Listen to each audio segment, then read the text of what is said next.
So,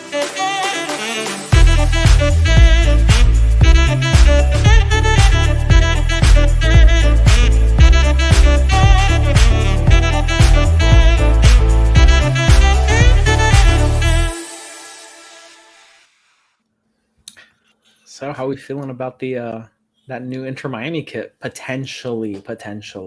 Everybody, calm down. Fins up. No, Don't care. nobody. I'm not a Dolphins fan. I don't care. I I just don't asked know. for. I don't know. You should be, because this is a beautiful jersey and you should love it.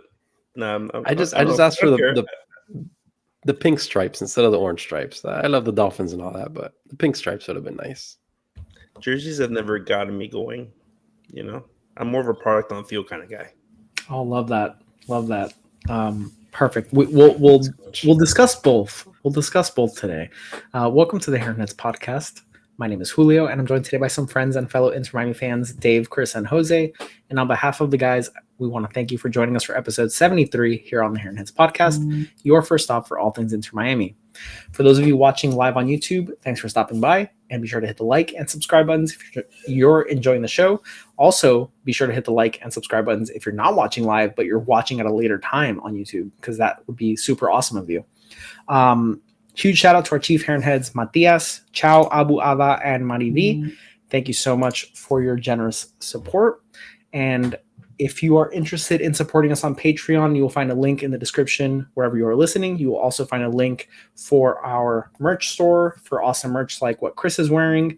And you will also find a link to our Discord, where we have lots of just chatter throughout the week. And on game days, if for Patreon supporters, you will have access to live game day chats.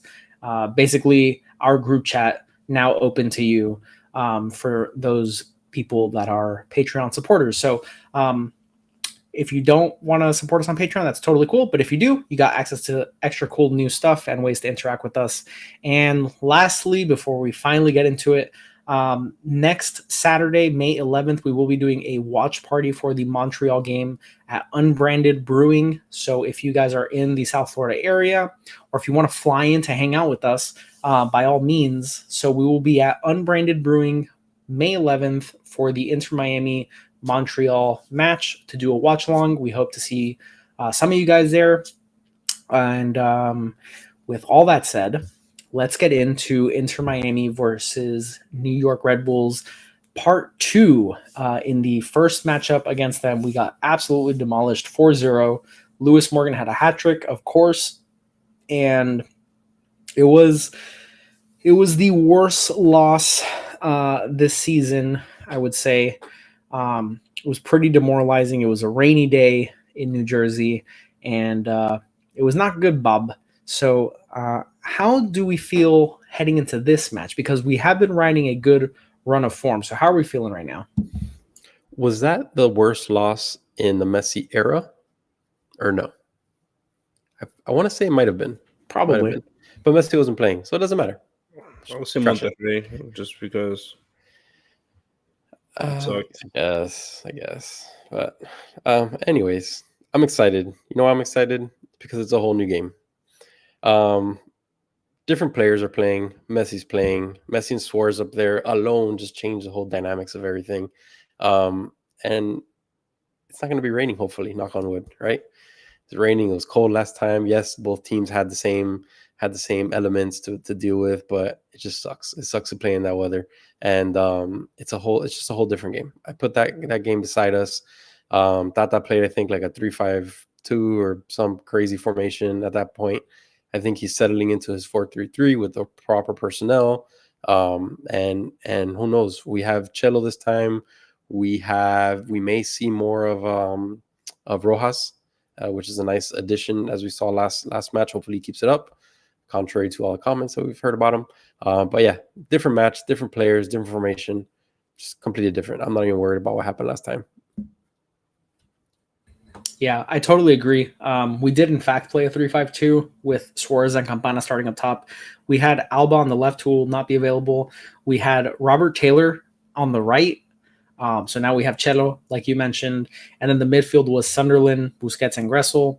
Our backline, we didn't have Freda available. We had Noah Allen, Christoph, and Toto, and then we also had Dos Santos in net. So That's there will be true. a lot of different players for this match. I'm not going to say that right now Drake is a world beater, but he certainly is better than Dos Santos. And looking back at the last matchup, some of these goals that Dos Santos allowed were maybe savable if Drake is there.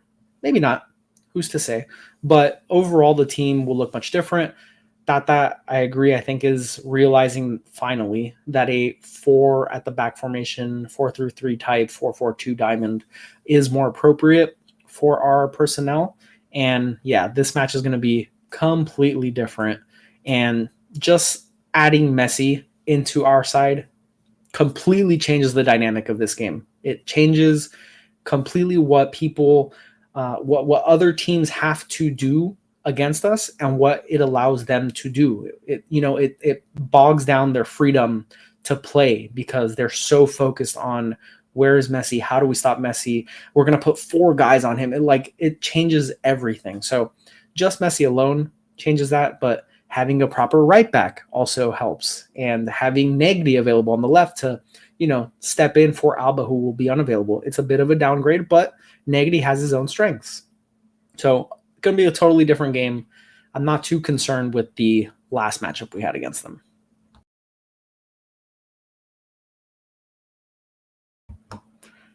Cool. Oh, you guys have a lot to say, huh? Yeah. No, I mean, you guys covered all the bases. It's going to be a whole new world. This match compared to the last match, it's a completely different cast of characters, a completely different location. We're playing at home this time around. It's actually a match that we're excited to watch this team. We all knew going into that New York Red Bull match that it was going to be tough. We did say that we expected to win because New York hadn't been scoring very easily, and we all knew that if they were going to beat us, Lewis Morgan would have to go nuts, and that's exactly what happened. So, with an actual fullish squad this time around, I don't think anybody expects that same type of result.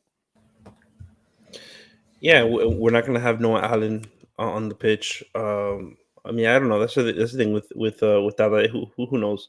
But ideally, we're not going to have Noah Allen there. Unfortunately, we're not going to have Jordy. But like you said, we do have a proper backup with Negri. I'm hoping we'll have Sunderland. If in my opinion, if we have Sunderland, that just means that we're that we're not going to put Crema in there, or we're not going to have our normal mid. No Robert Taylor at right wing. We had that for some reason.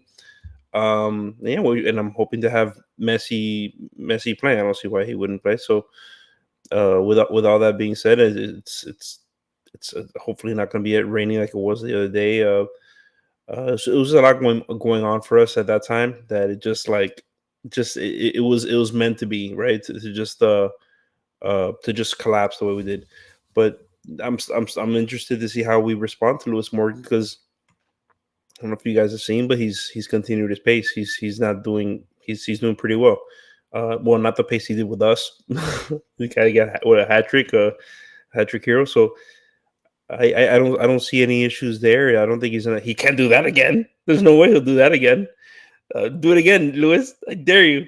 No, don't do it. But after they played us at those 5 games after, I don't know if you guys have noticed, but they've had 4 ties. They won 1 game 2-1. It's not something where, like, I don't know, they don't seem very very informed, and we seem like we're getting our stride. So everything's pointing towards us winning. So I'm excited about it. Their last 6 MLS matches, they haven't been beaten. So yeah, they have tied or won their last 6. So they haven't lost an MLS match in six matches. So that's something that we'll like to snap that streak. I think it's tied for their longest streak within a season. And I think Lewis Morgan has 7 goals on the year, and that puts him at 4th in goal scoring. He doesn't have the same pace. Like after he finished with us last time, he was tied for the league in goals scored. So he has slowed down a bit. I guess scoring 3 goals in a match helps out. But yeah, I don't expect that. He scored the last game to put him. He's not maintaining that clip. He hasn't able to stay at the top of the standings. Let's just say he scored as many goals as our second best goal scorer. How about that? Enjoy. Yeah, I wouldn't say they're like New York Red Bulls. They're not dominant, but their ability to stay in games and keep games within striking distance to be able to go on an unbeaten run of 6, that's still pretty impressive, regardless of who you come up against. And they played LAFC in this run. They played Vancouver, who's had a decent start to the season. Orlando. Okay, well, they're not all going to be like top tier teams, but like LAFC away from home, that's a good point, So we know what they can do, obviously, but their home away splits are a little bit telling.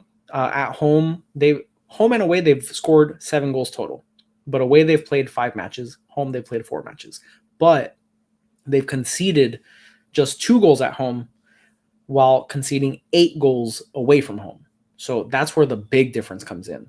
They seem to be much better at home in defense. I don't know what it is. I don't know if their keeper's more comfortable or if their defense is more comfortable. But for whatever reason, at home, they've conceded far fewer goals than when away. And I think that's a big factor that we have to take into account. And maybe, just maybe, we can beat our streak of allowing a goal, because we have gone 12 straight matches now without allowing a clean sheet or without having a clean sheet. So I am hoping and praying that we somehow get a clean sheet. Even if we score 3, let's just not allow a goal for once. That would be nice. I was here just hoping that they wouldn't allow a quick goal. So you're going to step beyond what I was even hoping for. That's a good point. I feel like every game it's just been like unbelievably quick goal against us, and we have to claw back from it.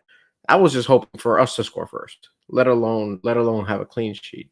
So if we can get on the board before the opposing team, I'm gonna be happy. If we can hold on to a clean sheet,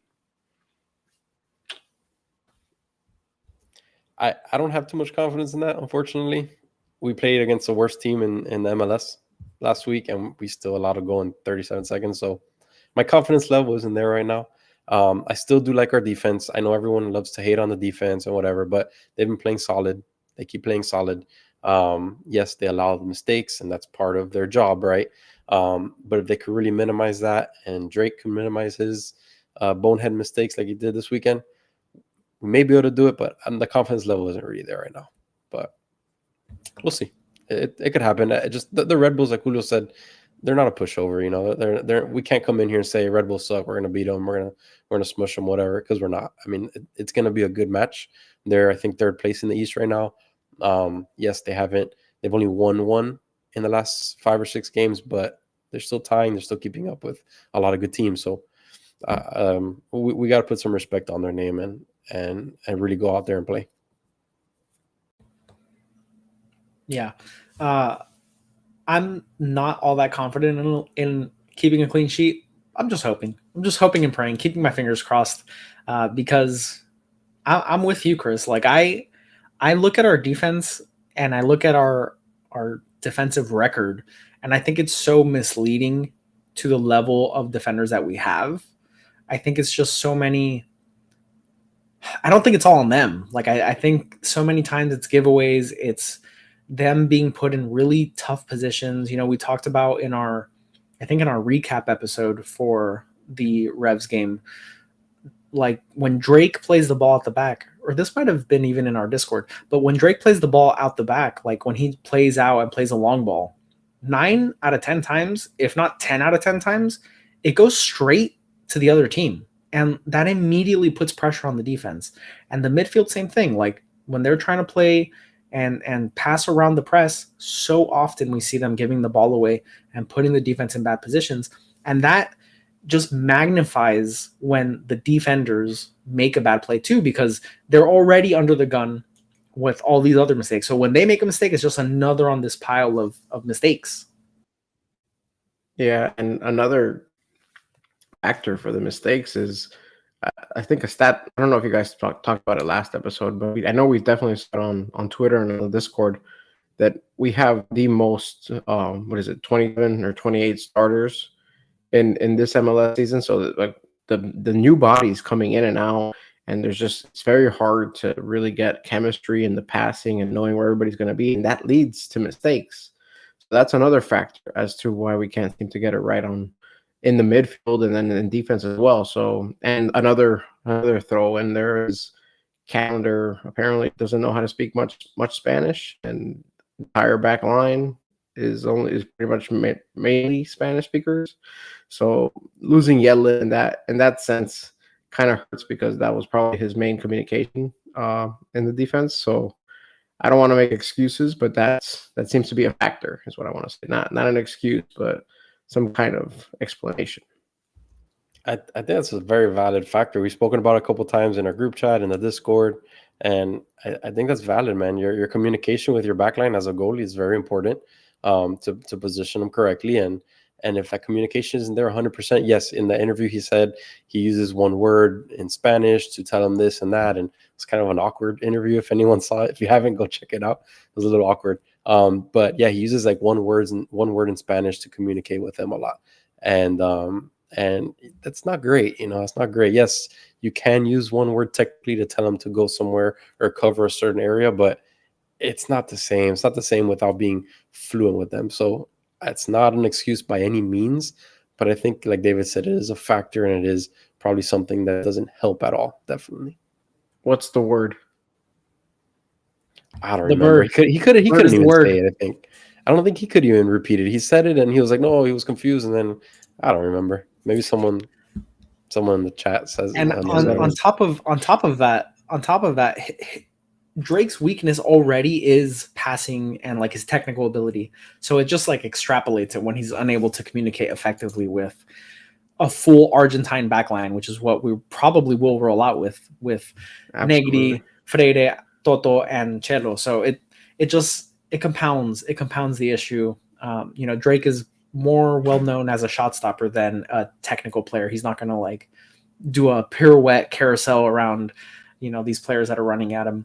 But let's talk about who we're looking for in this match. Let's talk about New York Red Bulls, guys. Who are we looking at on the Red Bulls team that we need to highlight and isolate? Who's going to take Lewis Morgan first, basically? That was my guy. I put my finger up first. Oh my god. That was my guy last match. I'm staring at him in the eye this match. We're gonna prevent him from going Super Saiyan this time. We need to look bro. I couldn't even know who Lewis Morgan was the last time we played them. That's why. So we're gonna stop him from going Super Saiyan like he did the last match, and I'm gonna go a step beyond that and say that I'm gonna take this one out of Jose's book. We're putting Lewis Morgan in the Hani Mukhtar doghouse, and we're not even going to see him this match. That's how strongly I feel that Lewis Morgan will be cued in this match. I'm not going to go that far. I am looking at him, and that's why I went first, Jose. And that's why I went first, because I had the gall to go that far. Gotcha. No, I just don't see brazenness. He's just been on too hot of a streak for us to like.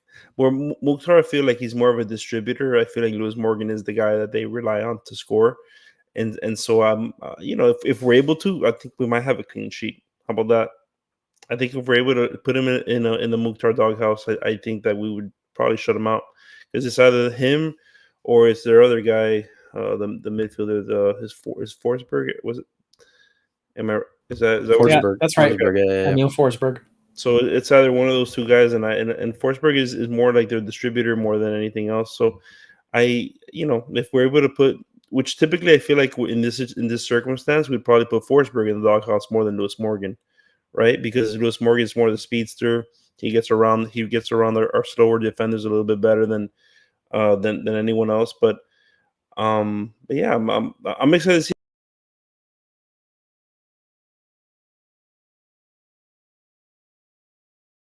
With Lewis Morgan is basically, just praying he doesn't get around us, and that's not usually something that works in our favor.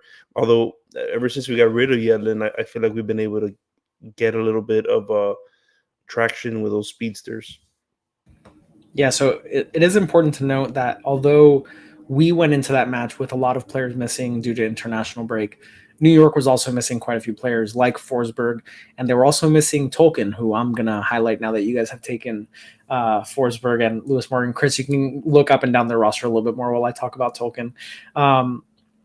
It's going to be a fun matchup. It's going to be Tolkien versus Cello, if I'm not mistaken. So two players that have not played against each other, two players that didn't play in this fixture either of the last two times that we played against this team. And I think that's just a really fun matchup of styles. We also know that Tolkien brings some ability to set pieces where Forsberg and him may sort of tag team on, and we may not know like who's going to take it depending on where the spot is. But Tolkien is a very good player.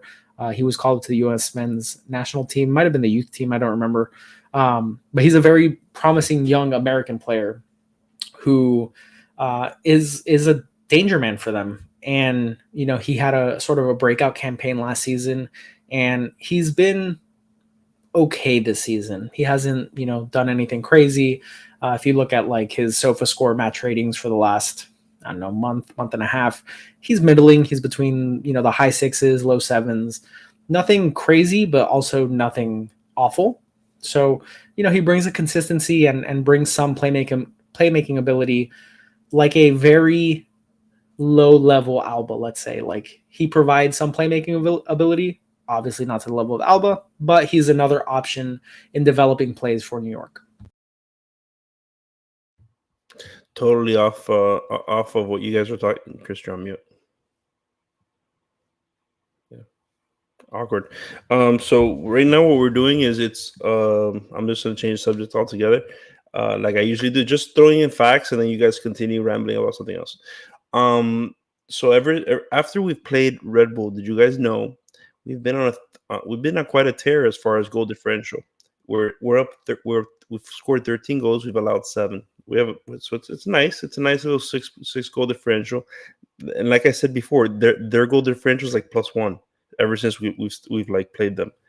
It's not the same team that we played them before, and I think they took advantage that we weren't playing with our best players, and the fact that it was murky. You know, just a total pig's pen of a field there.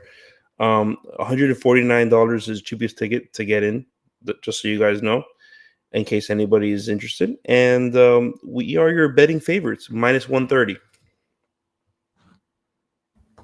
Chris, is your mic working now? You want to give it a, Is give it it a working test? now? It is working. You're back. All right. Did you have anything to add? You're muted now. I'm back. No, you took my Tolkien pick, so I'm gonna go with let's go with Van Zier. You know why I'm going with Van Zier? Because he is the #1 assist man on the team. So he has 8 assists, and by far, the #1 assist man on the team. So someone to watch, especially with Morgan right next to him. We know that Morgan can score goals. We already spoke about him. He is top in the league, or close to top in the league as far as goals go. So what better to pair up with a threat next to him that could get him the ball in the box? I mean, that's all I got to say about him. There you go. Okay, so let's talk about Miami. Let's talk about players on Miami.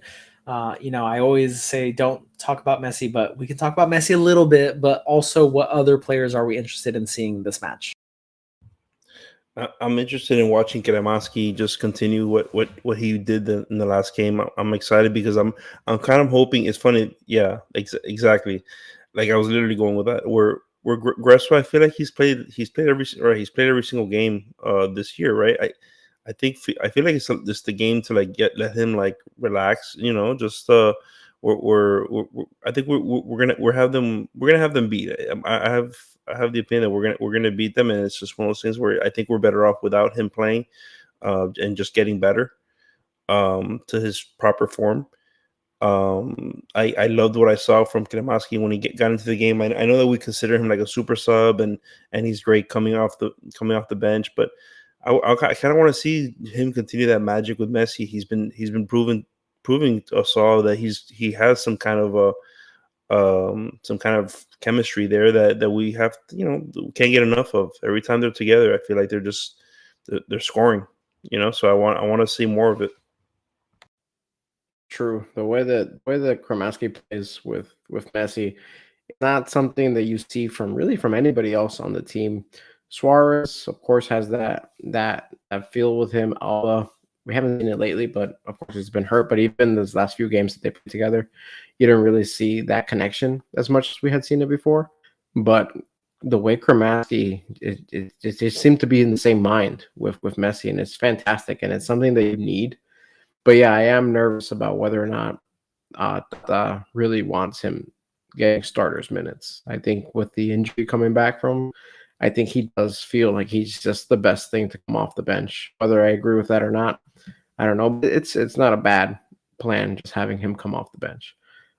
Player that I'm looking at the most, I didn't get to watch the last match, so I really would like to see Matias Rojas get out there and just see what he has to offer. You guys actually got a glimpse of him that last match, so I would like to get a full dose of Matias Rojas and see what exactly he brings to the table.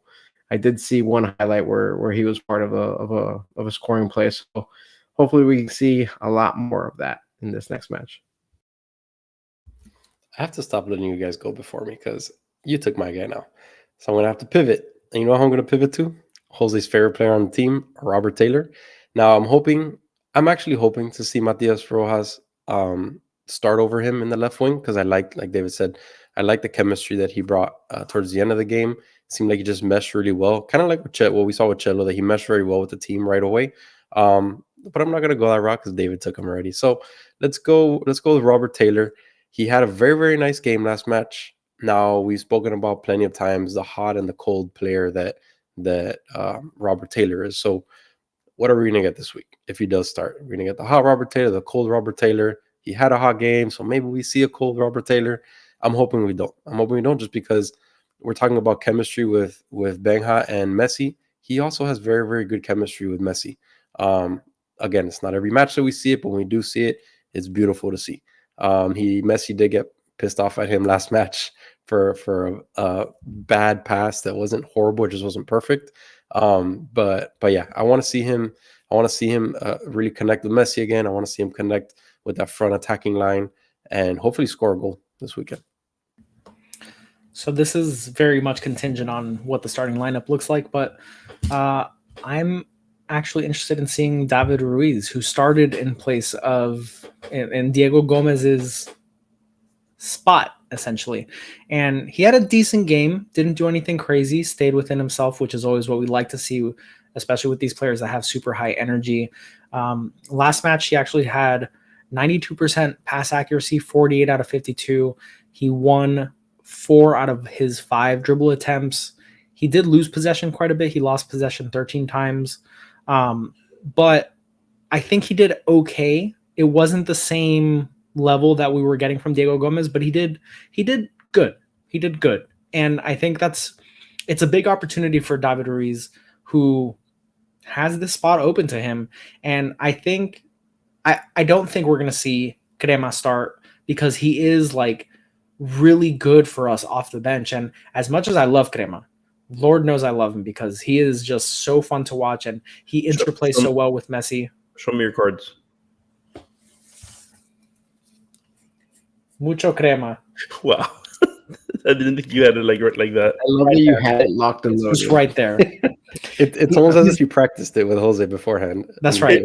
No, I think I just have him on his toes so often that he's like, whatever Jose. I got everything that Jose could possibly ask me about.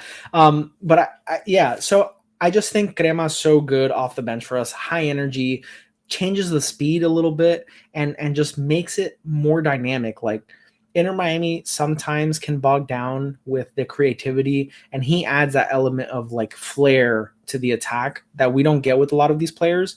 And it's the same reason why I think Gressel's going to start. Like Gressel, say what you will, he is just more of a box-to-box guy. And that seems to be what we want in the midfield 3. We haven't seen a lot of times this season, with the exception of when we had Gomez, where Tata rolls out with an attacking-minded midfielder in the middle 3. It's more like a flat 3 in the middle. Busquets drops a little bit, but really we're not seeing the Crema. We're not seeing the Rojas. We're not going to see them start. Realistically, I hope I'm wrong to an extent, but if David Ruiz comes out again as the starter in place of Diego Gomez, I think this is a huge opportunity for him. You're not wrong, and you just pointed out the box to box. It's when you start thinking about it, yeah, Gomez is box to box. He's straight up offense, defense. He's evil. He's equal playing in that sense.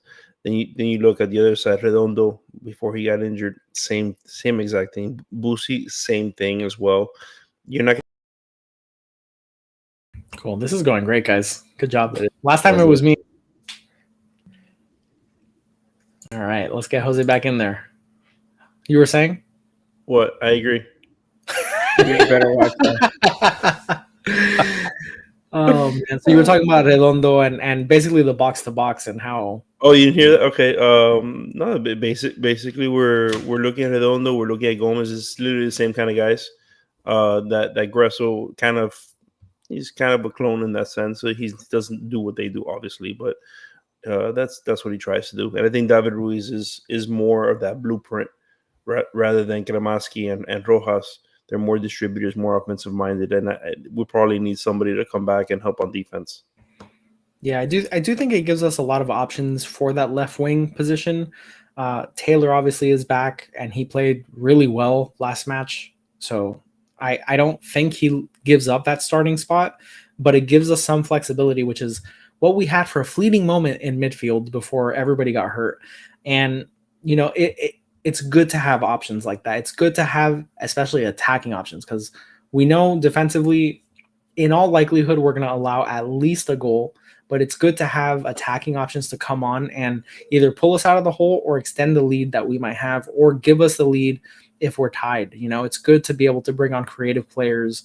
And that's where I think Crema and Matias Rojas, to some extent, really give us an advantage.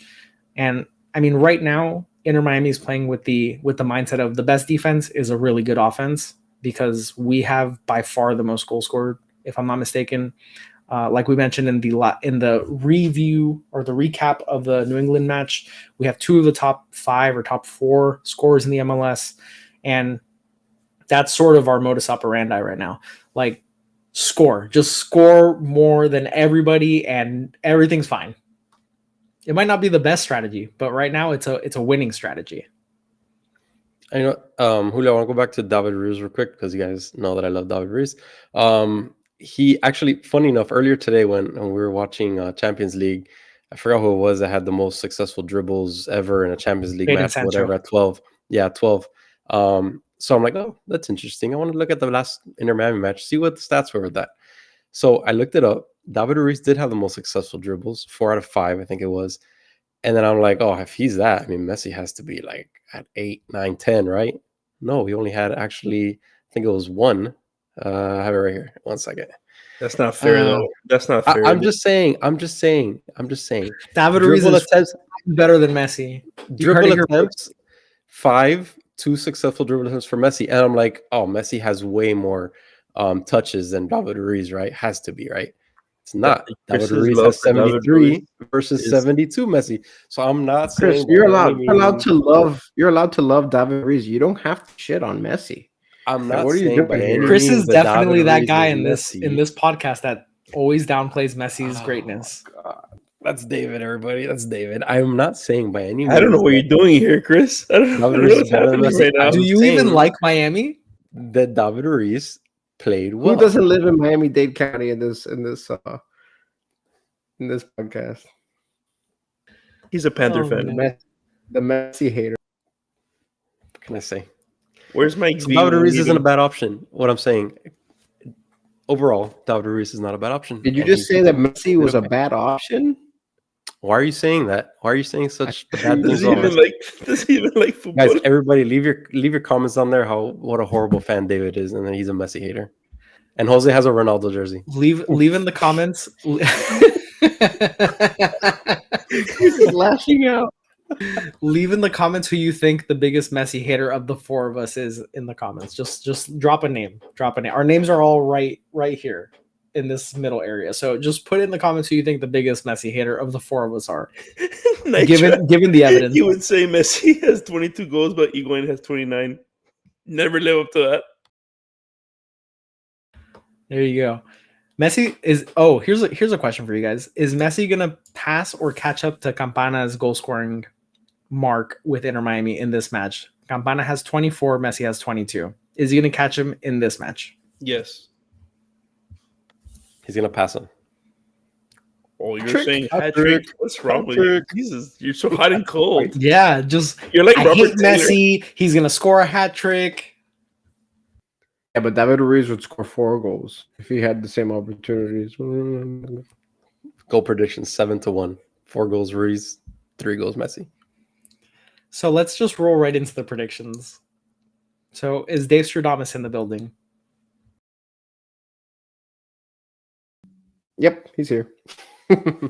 So, yeah, we're going to see a very easy victory here. It's going to be 4-0.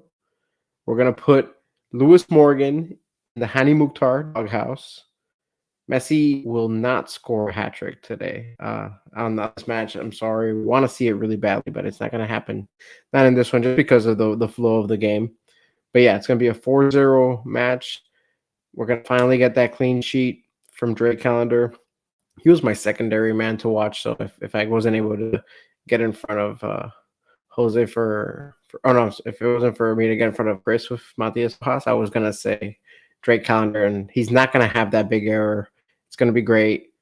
I don't think he's going to have to make that many saves in this match. So it's going to be another fun watch in front of the home crowd. And yeah, we're going to put the boogeyman Lewis Morgan in his place. We're going to have fun. We're going to have fun this weekend, guys. I think this is going to be, like I discussed earlier, it's going to be a totally different match from the first one where we got blown out. We're going to have our stars playing. We're not going to be playing in muggy weather. It's going to be a big turnaround for us. We're also in great form, whereas, like I said, New York Red Bulls have been kind of lagging. I know you guys say, "Oh, the last six games they've been unbeaten." I know, I get it, but they've tied 4 of them. So and it's a pedestrian 2 goals per game or less. So I'm not really worried about it. I'm thinking 3-1. Messi gets another brace. Just continues to pile on the goals, and I think Luis Suarez, he's due. He's just due. He needs to score again. I know he scored the other day, but it's not the point. He's due again. He's always due. So, and I think Lewis Morgan does get another one. He has a vendetta against us. I get it. We threw you out like trash, and I don't care. It's over. Get over it. If I'm not mistaken, he was a victim of the Matuidi error by this club. I think he was just a was it called, a casualty. I was so excited when Matuidi joined us too, man. It was so fun. I was like, oh, it's great. We're getting we're getting a European guy. It's gonna be fun. It's a nice CDM. Yeah, he was fresh off. It was fresh off the World Cup victory for France. Yeah, it was great, and I thought he was so good. Even Julio thought he was so good. Even drop like flies. Who's next?